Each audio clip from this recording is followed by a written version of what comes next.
Before we get started, I wanted to tell you about our 2026 reading challenge. It's a simple, nostalgic way to be intentional with your reading and to dream about the year ahead. One book per month with options for you as an individual or for your family. If you love lists and cozy reading plans, this one's for you. You can download the challenge now. Head on over to www.bookishflights.com/read/2026 reading challenge, or just click the link in the show notes. Happy reading!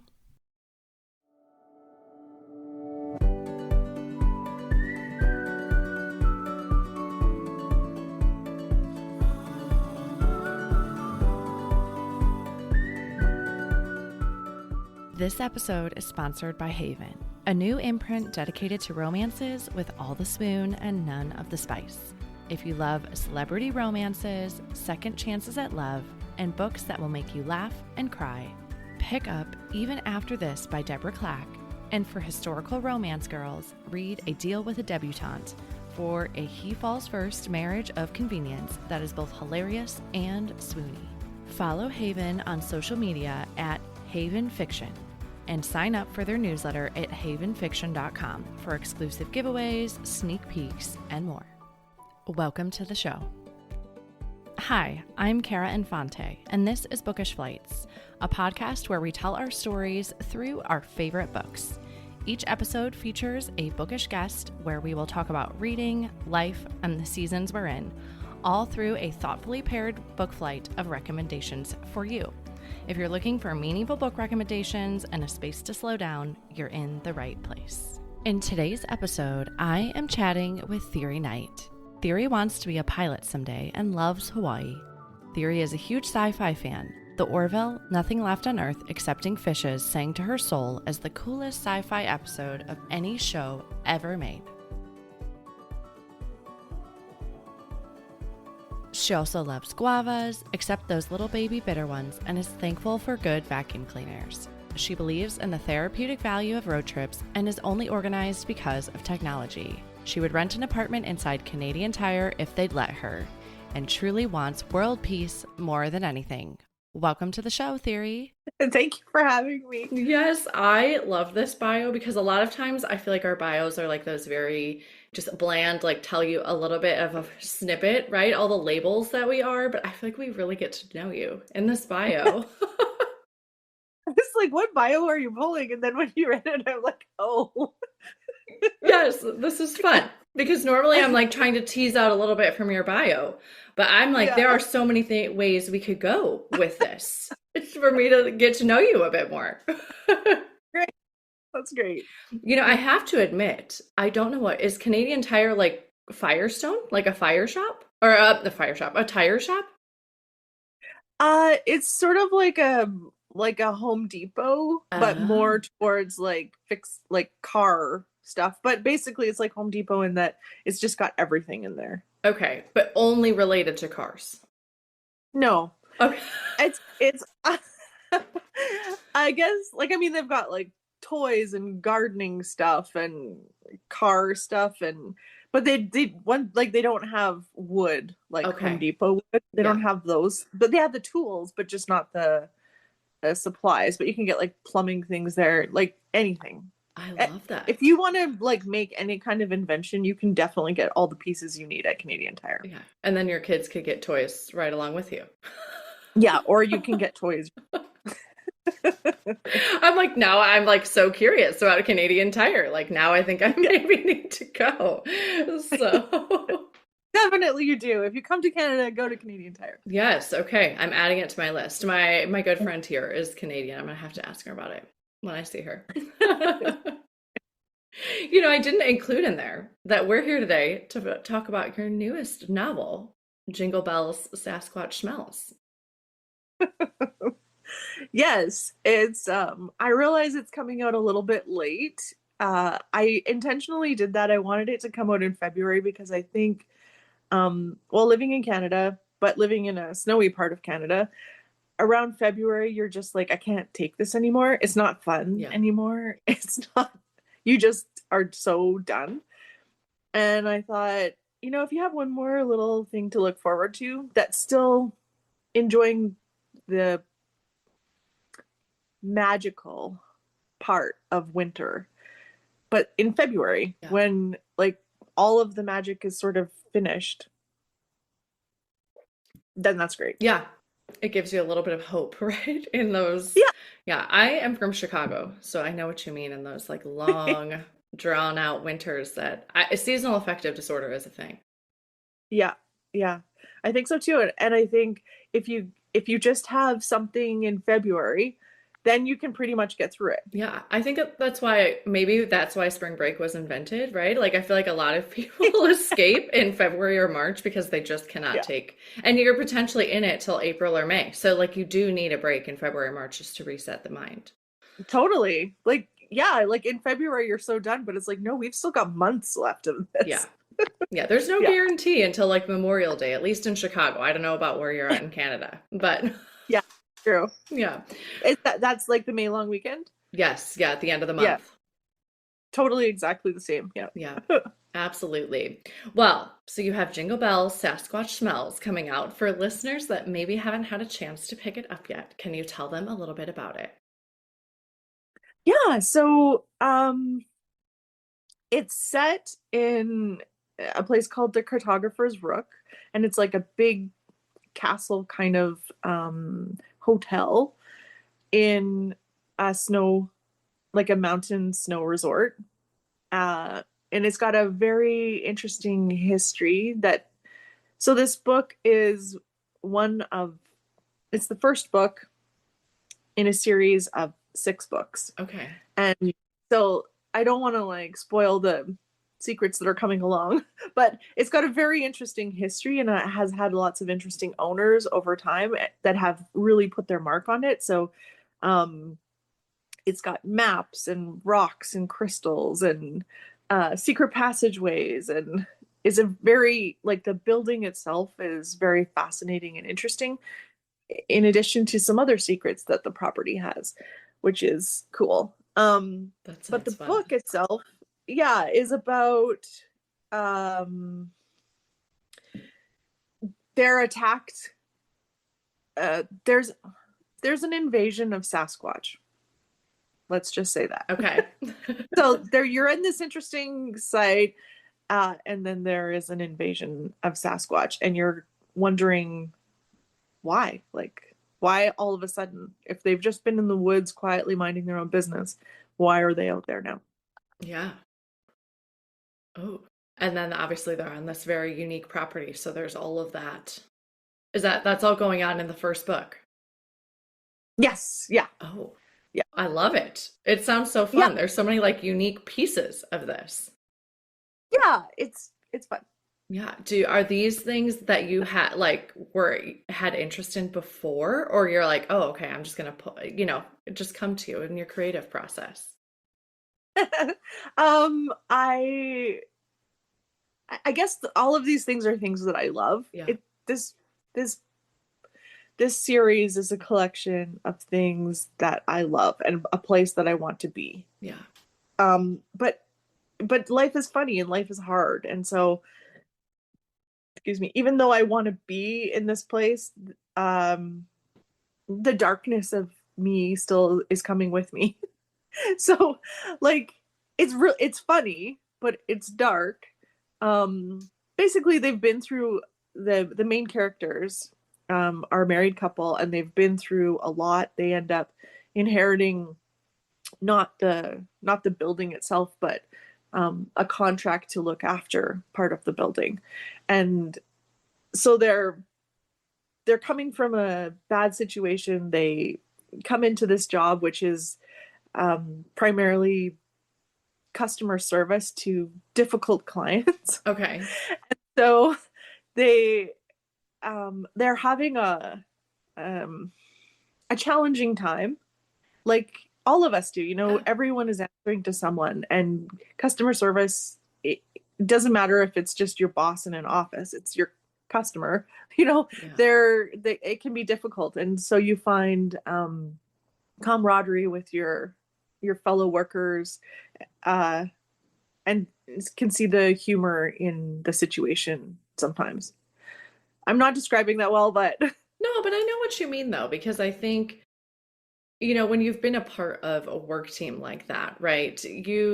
There are hard days, no matter what Yeah, industry you're in. And when you're working as a team together and you just have a great team, I think, most listeners probably can relate. They've been there. And I know exactly what you mean. And I think just if you don't laugh, we'll cry, right? I mean, like, yeah, so exactly. humor is a big part of that.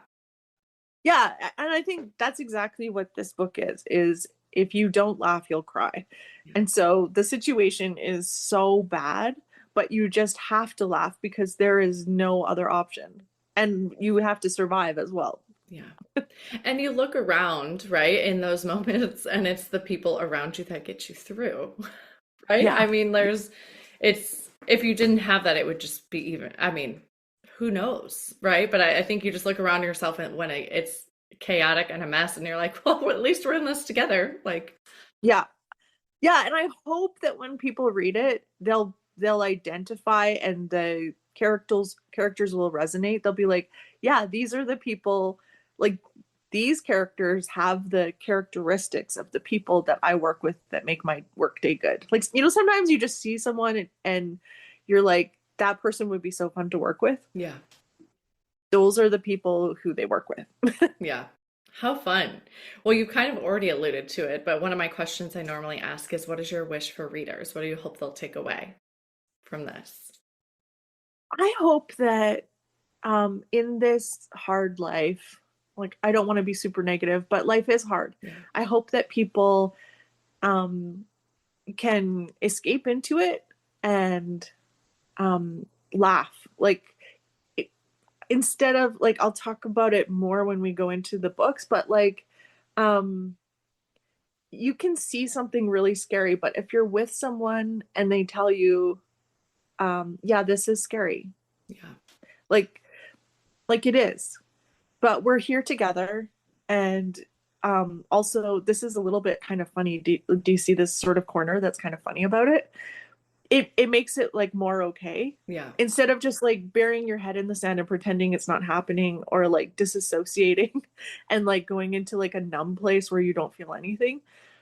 Here we're together in this.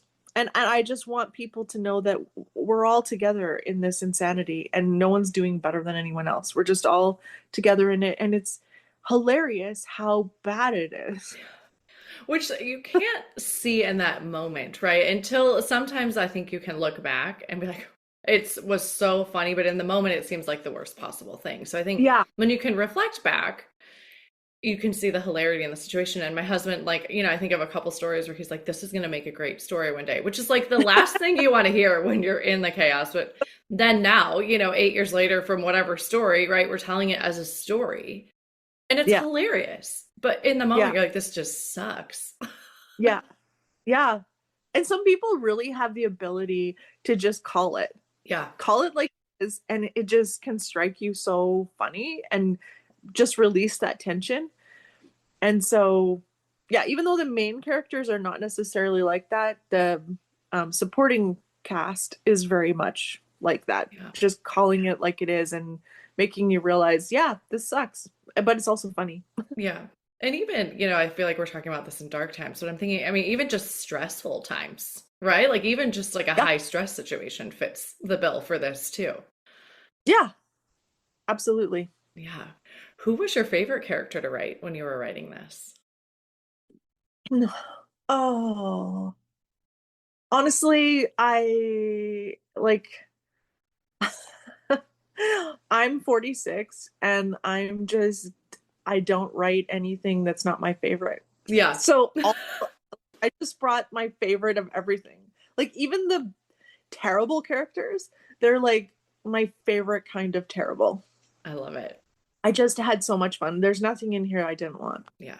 Who has time for stuff we don't love anymore, Right? right? Like, Yep. so was there a book that you read, maybe when you were younger or as an adult, that made you want to become a writer?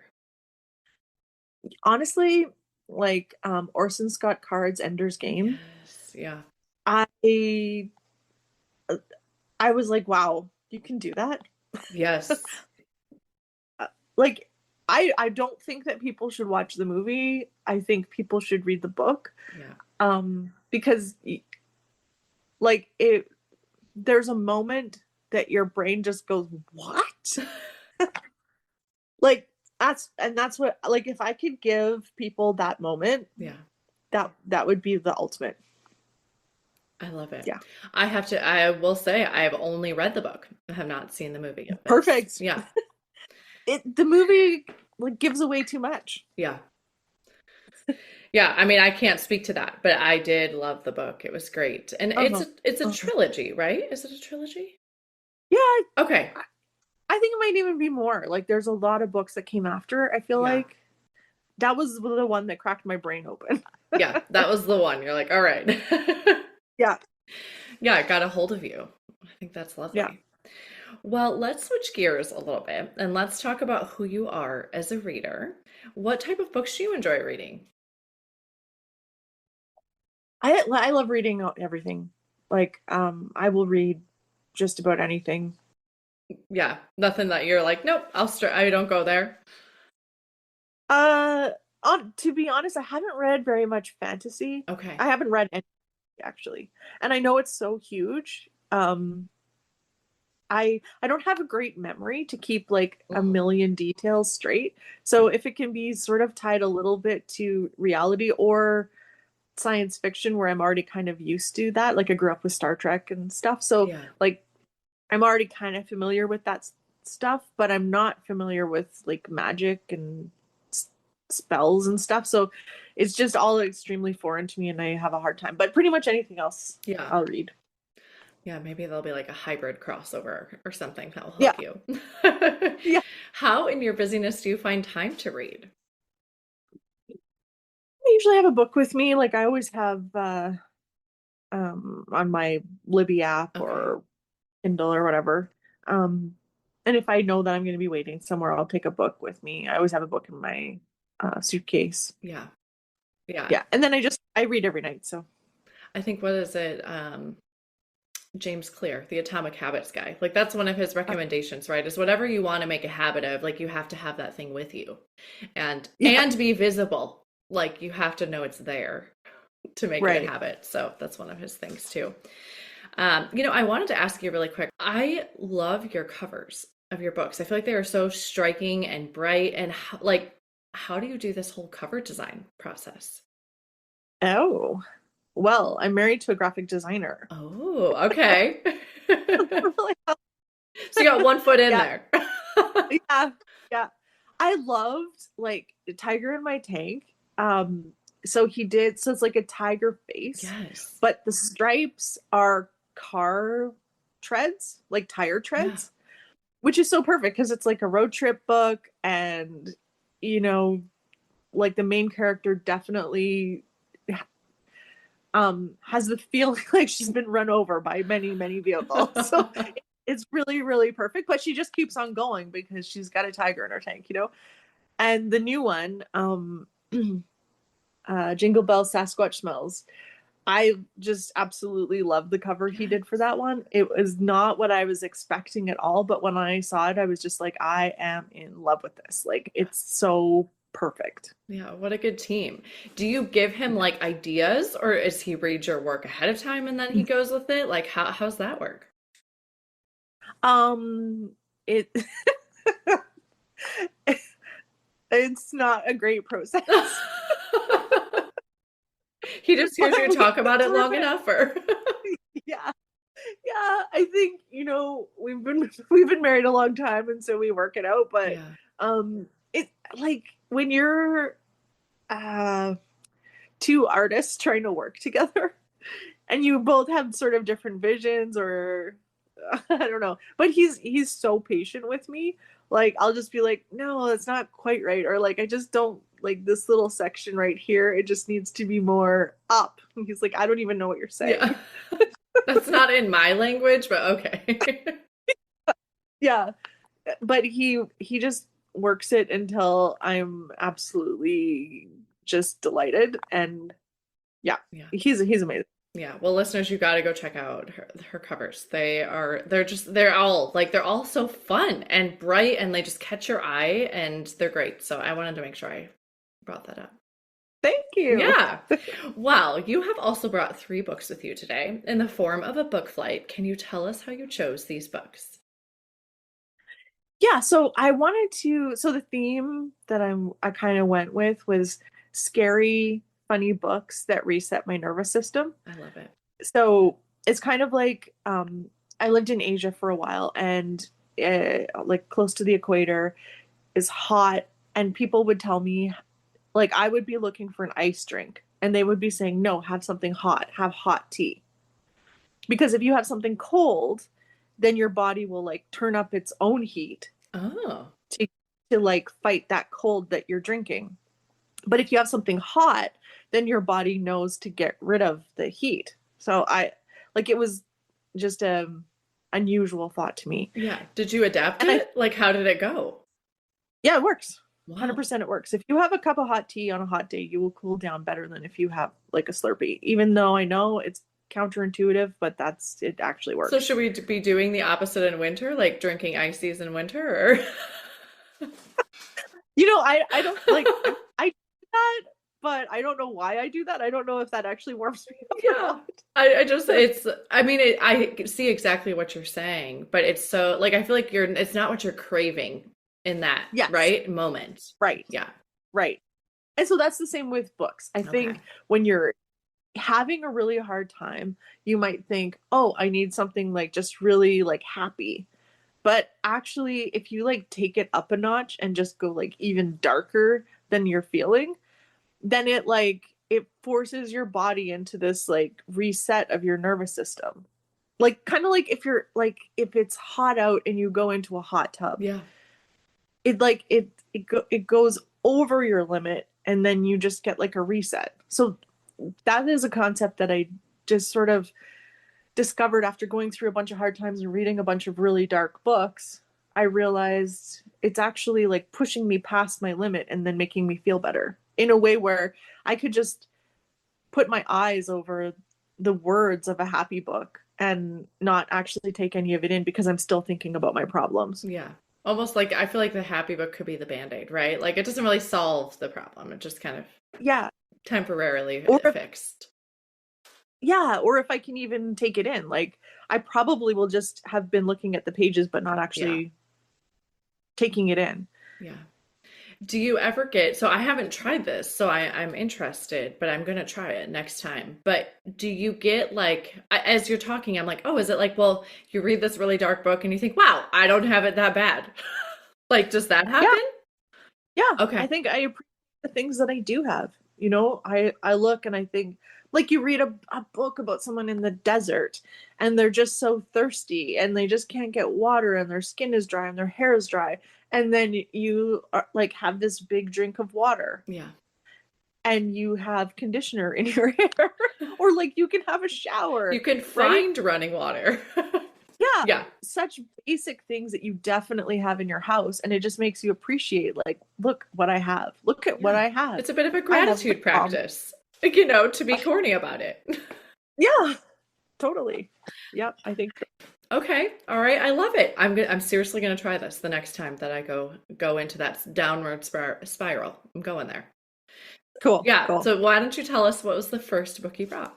So it's The Street Lawyer by John Grisham, and I know that it's not like a horror book, but it's it's about like the homeless problem Oh, in Washington D.C. yeah. And like for me, the enormity of that problem, I don't know how to fix it. Like it's so complicated because it's not just about housing. It's about how people get there. Yeah. And yeah, you can't just give someone a place and then boom, the problem's over. No, Yeah. that doesn't fix the problem. There's so many mental issues that go with it, and how people feel about having a home. So basically to me it is extremely scary. Yeah. Um, just because I don't know how to fix it, but I want to, but I can't. And in this book, the main character, Michael Brock, is very very scared of it as well. And he goes through a very traumatic situation at the beginning, Okay. with a homeless person, and like the worst kind of situation. And it's him walking through it and trying to make the situation better. Um, like he's a lawyer, so he's trying to offer legal aid to homeless people, Okay. which is like awesome. Like, but just because he's doing that doesn't mean that people appreciate it. Like sometimes you can do something good, or something that you feel is right, but it doesn't mean people are going to respond kindly to it. But it doesn't mean that it's still not the right thing to do. Yeah. So like mentally, this book is very very hard, but he's so funny in how he calls things out that it just really, it's a book that I like. I very rarely read books again, but this is one book that I've read a few times, and every time I read it I'm just like, yeah, yeah. Yeah. And I think, for us that have not been through that situation, right? There are some such harsh realities of, being a homeless person, right? Or like you said, how you got there. And I hear everything you're saying of like, you see it and you know it's a problem, but you just feel like I'm so insignificant. I don't know like what one person could do to fix that, right? Like it just seems such like an enormous problem. Yeah, like even just helping one person. Yeah. I mean, it is very very hard, even to make a difference in one person's life, never mind, you know looking and seeing an encampment of people. Like, how can I help? I don't know. Yeah, like that overwhelming sense. Well, now that we like you had, we in the beginning, listeners, we always write down the books that we're going to talk about so I can recap them to you. And it hit me, I was like, I didn't know this one, but I can actually picture the cover now that we've talked a little bit more about it because I have seen it. So now I'm like, okay, I just had a moment when you first mentioned it earlier, but I know exactly which one you're talking about. So I definitely need to pick this one up. So that was The Street Lawyer by John Grisham. What was the next book you Yeah. brought? All My Puny Sorrows by Miriam Taves. Okay. So I saw that this one was actually made into a movie, Oh, okay. which I haven't seen, and now I'm very excited to see it because it's definitely one of like my top 5 books. It's I great. love it. Okay. Miriam Taves is so funny, so funny, so darkly funny. I love reading her books. And so this book is set in a Mennonite community in Manitoba, and um, I can't really think of anything that's more scary than religious leaders controlling everyone you know. Mm-hmm. Like, um, it's scary, but also it's very funny. Like, Like being an outsider, you can see it, right? You're like, okay, is it like that? well, no, uh, like even from the inside, it's so awful that it's funny. I'm not saying it right. She says it so right. Okay. Like, so there's this one scene, for example, where the elders from her community come over to talk to her father about her daughter's independent spirit, and they're not allowed to play the piano, and the daughter just goes into the other room and just like starts playing this really complicated beautiful piano piece, like as loud as she can. And the mother and the other sister are in the kitchen, and it's just like it's happening, this train wreck is happening, and they know that the father is sitting in the living room and he's just dying. And like the elders clearly don't have the control that they think that they have, and the piano playing daughter is just playing away. Anyway, like the book Yeah. is I don't think it's a spoiler to say that piano playing daughter takes her life. Okay. So like it's just uh mentally such a dark book, but like I said, like Miriam Taves just knows how to like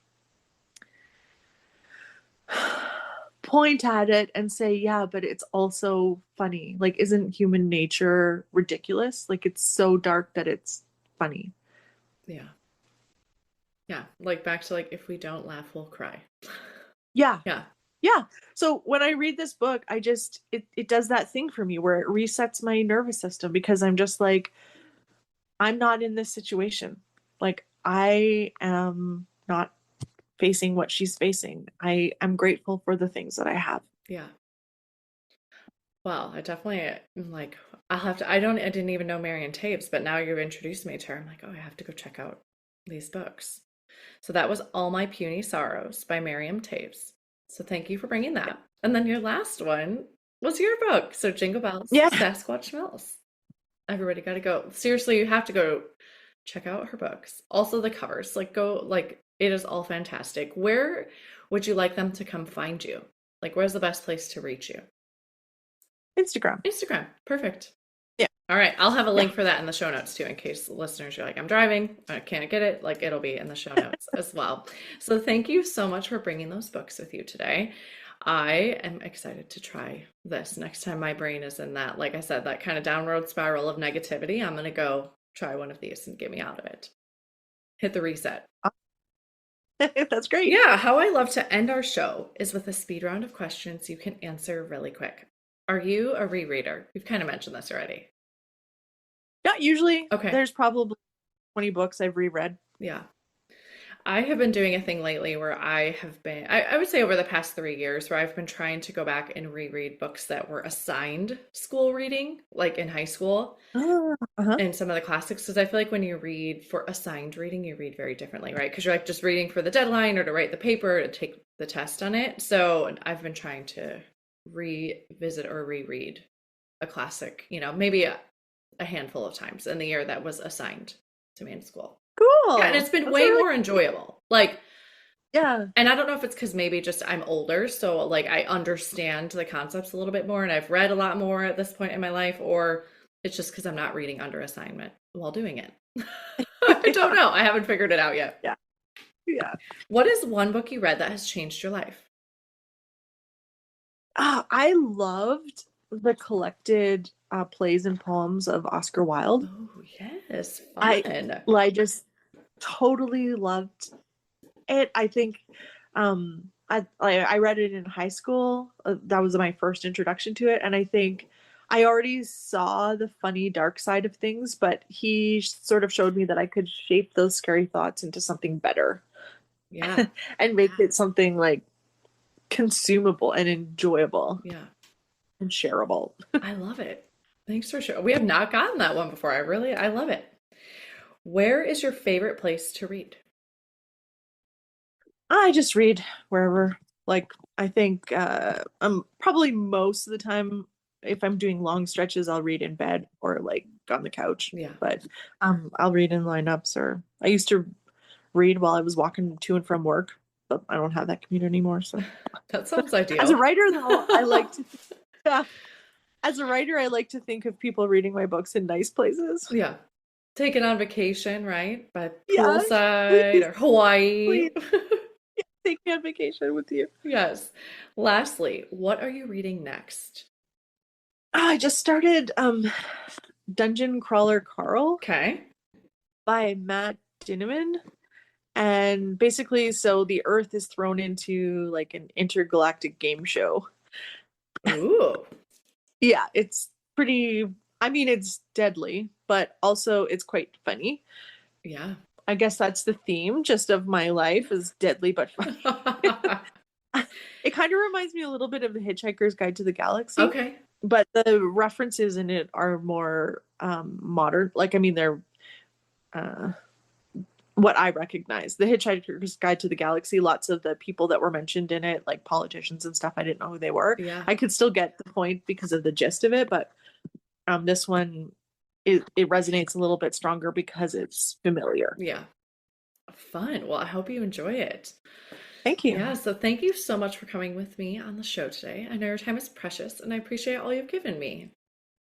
Well, thank you for taking time to do this. Like, it's amazing that you give people, um, it's hard to know what to read next. Yeah. So if you're giving people like these snapshots of like, hey, these 3 books, and like, here's their connection, I find that super fascinating. I love what you're doing. And thank you, because for me, I'm sometimes, oh, I loved that book, but I want to know what would be similar to that. So we're kind of cutting to the chase right there with that. Yeah, I love it. So, well, thank you so much again.